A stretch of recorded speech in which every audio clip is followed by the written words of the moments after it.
Welcome back, everyone. As you probably guessed from the title and the thumbnail, this is what we're going over today. This is the Silencer Central Banish 22. It obviously is a rimfire silencer. However, it is rated for multiple different calibers, both 22 LR, as you would imagine, as well as 22 Magnum 5.7, as well as 17 HMR. It is full auto rated in all of those calibers.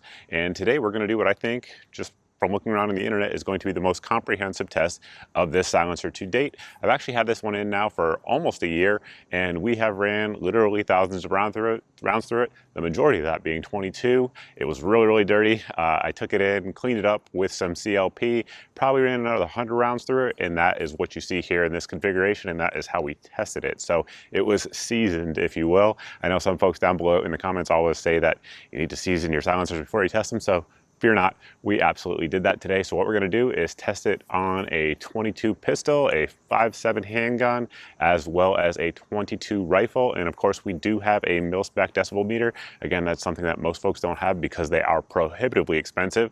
And we're gonna go out there and test it in all three different configurations. And then after that, we'll explain all the different details of the cans, all the cool things about it rather, as well as some cool things that Silencer Central themselves does. But before we do that, we do need to thank the good folks over at Brownells. They are our main channel sponsor. If you guys are interested in things like this, some of the ammunition, some of the optics, some of the guns that you may have seen in today's video, definitely check them out. They have all of that as well as all of your gunsmithing supplies. So with all of that said, let's head out to the range and see what kind of decibel reduction numbers we get with this can in multiple configurations.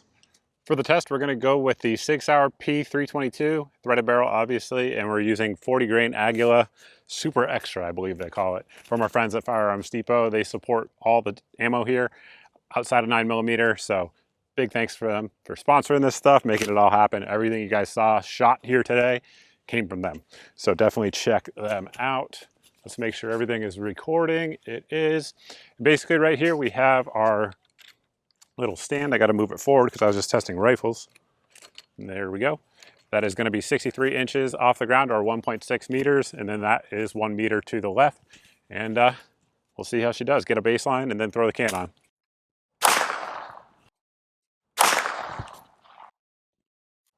Malfunction.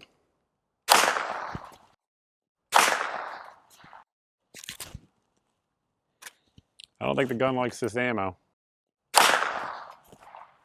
All right, there is our baseline. Now we'll throw the can on there. Everything's the same, just added the can.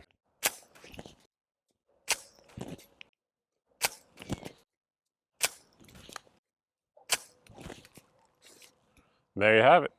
Now we're switched over to the M&P 5.7. We have some Fiocchi 40 grain, once again from our friends at Firearms Depot. We'll fire the baseline here.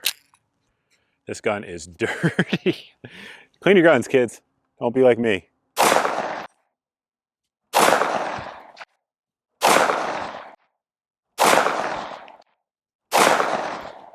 All right, now we'll throw the can on.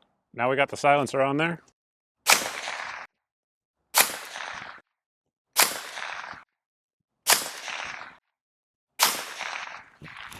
There you have it. All right, we have everything set up per the mil spec, if you will. So we have the muzzle off the ground at 1.6 meters or 68 inches. We have the actual mil spec decibel meter 1 meter to the left of the muzzle. And in the gun right now, we have some Federal. This is Subsonic 22.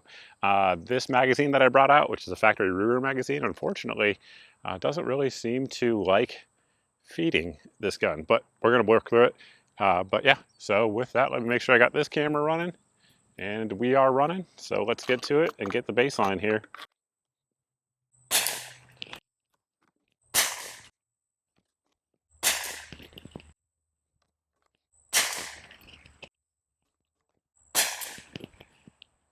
All right, so there's the baseline. Let's throw the can on.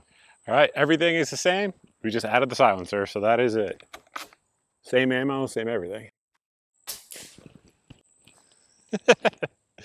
That's just good fun, kids.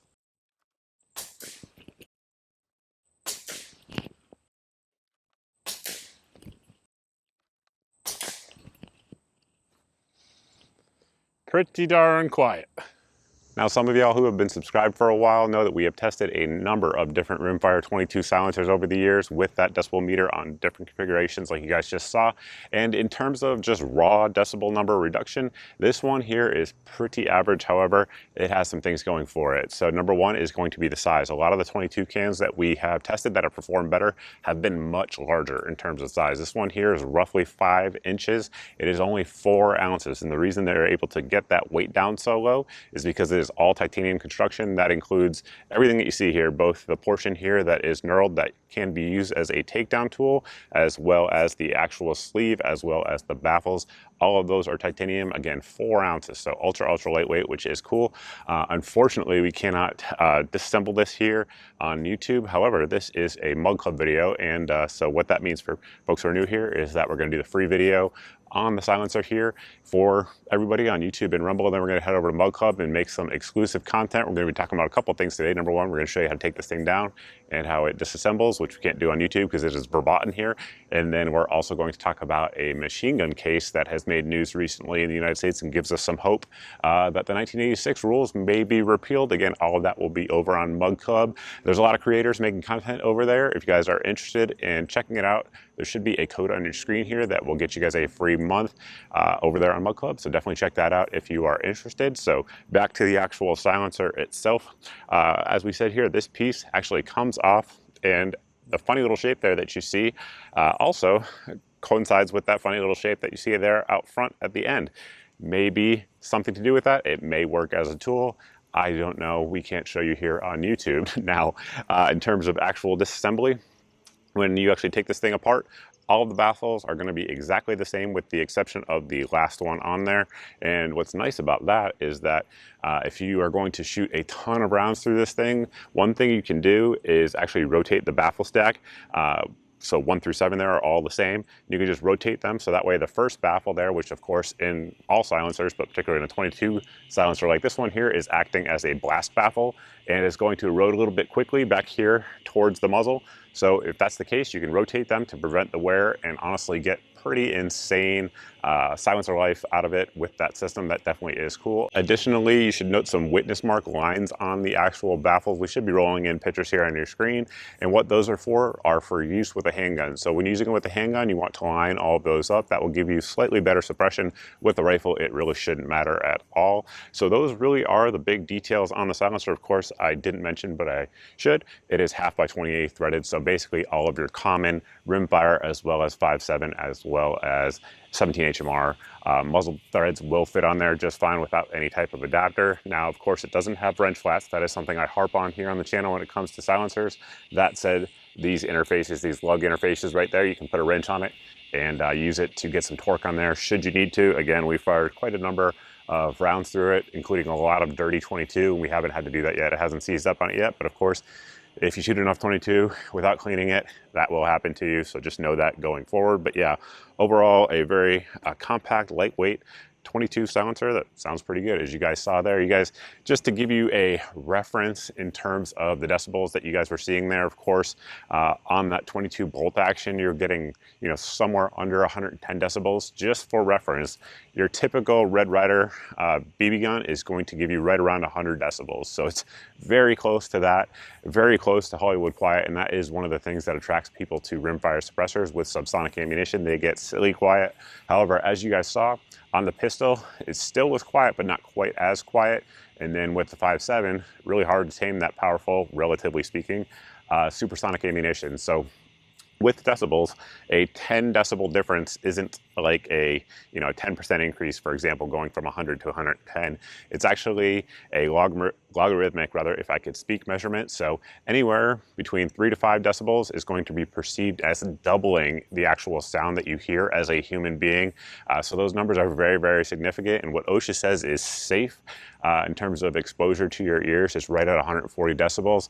So even with that 5.7, in theory, one shot would be safe with this silencer on there. That said, I wouldn't want to shoot a whole bunch of rounds through that 5.7 without hearing protection on there. So some of you guys may be comfortable doing that. I personally wouldn't be. I will leave that up to you guys to decide. Now, one thing I mentioned in the intro of this video that Silencer Central does that's very cool is they actually have a system where essentially you can do all your silencer paperwork for this guy from your couch. Really, really cool. You basically can send in your fingerprint cards. There's like a DocuSign that you can do for the actual documents, and they will actually mail this to you.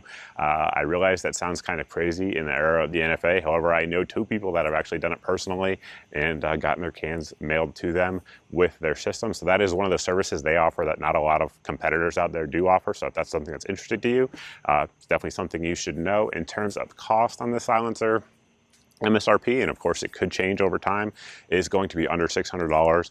And again, it just depends where you pick it up and if there's sales and things like that. Additionally, you still, as of when I'm recording this video anyway, have to pay that NFA $200 tax stamp, which is unfortunate, but it is what it is. And the more silencers that we actually get out there in circulation, the stronger the argument we have for common use, and the stronger the argument rather we have for getting them taken off the NFA. So some of you guys may not want to do the paperwork. I get that. I respect your opinion. However, I do think more silencers are better just for America overall, because if everyone has silencers, it's going to make it really hard for them to regulate them under the NFA in a court proceeding. At least that is my opinion anyway. And I think with that, guys, that's pretty much all I have for you. If you guys have any questions, you can post them up down below in the comments section. You can also post them over at our various social media sites that you see here on your screen. Additionally, if you guys aren't subscribed rather, and you want to be subscribed because you like this type of content, we do a lot of silencer testing here on the channel, so hit that subscribe button. We put up 2 to 4 videos every week religiously, so if you guys aren't seeing those in your feed, you're being blocked from an algorithm. So in order to circumvent that, you can sign up for the email at the website here on your screen. This email goes out once a month and it has all the videos since the previous email went out, so that way you're not being censored by an algorithm from my content. Additionally, we have daily deals email should this silencer, ammo, optics, firearms, etc. that we've used in this video or anywhere else go on sale. It will go out to you guys in my daily deals email. You can sign up for it here at the link on your screen. It goes out every day as the name indicates, and if the item is in that email on a given day, it's the cheapest I know of anywhere on the internet because I've already done the price comparison for you. So it definitely saves you some time and hopefully saves you some money as well. Additionally, lastly, we also have a SMS service, so you guys can sign up for that. It's generally speaking going to be the best deal of the day that we find. It will get texted right to you from me. Sometimes it's a new video, it just kind of depends, but no more than 1 text per day. So it's not super spammy or anything like that. You can sign up for it at the website here on your screen. And with that, I think that's all I got. Thank you all for watching. We'll see you over on Mug Club.